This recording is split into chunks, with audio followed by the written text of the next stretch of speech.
એક ગામ હતું. તે ગામમાં એક ઘરના બાજુમાં એક જામફળનું ઝાડ હતું. તે ઝાડ પર એક ખિસકોલી અને ઉંદર રહેતા હતા.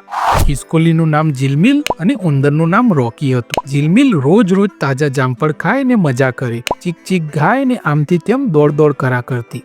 તેની સરસ પૂંછડી ડોલાવતી રહે અને ક્યારેક ડાન્સ પણ કરી લે.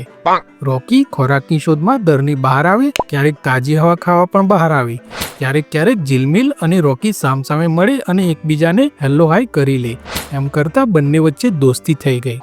એક દિવસ જીલમિલ ઝાડ પર બેઠી બેઠી જામફળ ખાઈ રહી હતી અને રોકી ઝાડ નીચે બેસી તેની સાથે વાતો કરતો હતો. વાતમાં રોકીએ પૂછ્યું, જીલમિલ, આ તું રોજ રોજ શું ખાય છે? જીલમિલે કહ્યું, જામફળ છે, મસ્ત મીઠા જામફળ.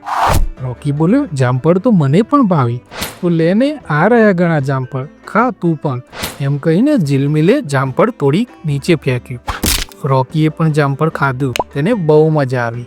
આ રીતે પછી તો રોજ રોજ જીલમિલ રોકીને જામફળ ખવડાવે. ડાળ પર જીલમિલ અને જમીન પર રોકી.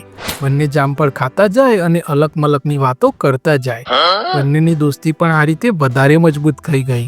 એક દિવસ વાતમાં જીલમિલનું ધ્યાન ન રહ્યું. તેનાથી રોકીને સડેલું જામફળ અપાઈ ગયું. જામફળ હાથમાં લઈ સહેજ ખાતા જ થૂંકી નાખ્યું.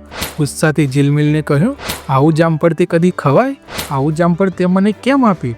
તને શરમ ના આવી? સડેલું જામફળ આપી દેવાય? આમ અક્કલ છે કે નહીં?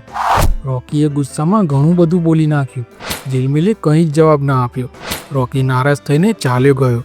જીલમિલને દુઃખ થયું. પોતે જાણી જોઈને રોકીને સડેલું જામફળ નહોતું આપ્યું, છતાં રોકીએ ખૂબ ગુસ્સો કર્યો.